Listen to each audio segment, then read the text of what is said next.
కనపడింది, అపవాది కనపడింది ఎటువంటి పరిగెట్టాడు. 60 ఏళ్ళ ముసలమ్మ ఒక్కతే అలాగే కూర్చుందంట లేవలేక. ఆడికి అర్థం కావట్లేదంట, ఏంటి చర్చిలో వాళ్ళందరూ వెళ్ళిపోయారు ఏంటి అని ఆ ముసలమ్మని అడగదామని వచ్చాడంట.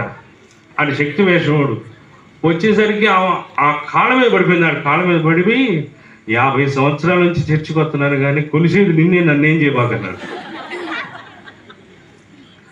మీరు నవ్వుకున్నారేమో కానీ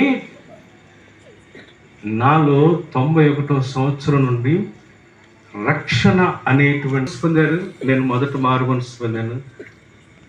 మా అన్నయ్య, మా తమ్ముడు, మా చెల్లందరి విషయమే భారం కలిగి ఉన్నాను. నేను మార్పు చెందటమే కాకుండా వీళ్ళందరూ ప్రభువుతో ఉన్నారు. మీలో ఎంతమంది ప్రభుతో సహవాసం? కుటుంబం అన్న తర్వాత, సంఘం అన్న తర్వాత శోధనలు, బాధలు, వేదనలు అనేది సహజంగా వస్తూ ఉంటాయి. కొంతమంది ప్రార్థన ఎలాగుంటుందంటే, ప్రభువా కష్టాల్లో కాలు పెట్టకుండా మమ్మల్ని కాపాడు. అవునా కదా? ఆ కష్టాలు మాకేమీ రాకూడదు. దానియేలు అలా ప్రార్థన చేయలేదు.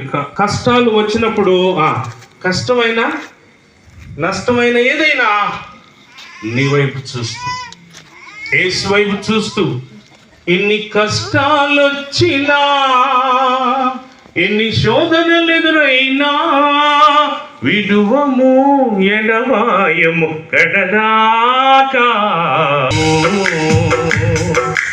యేసయ్యను వెంబడింతుము.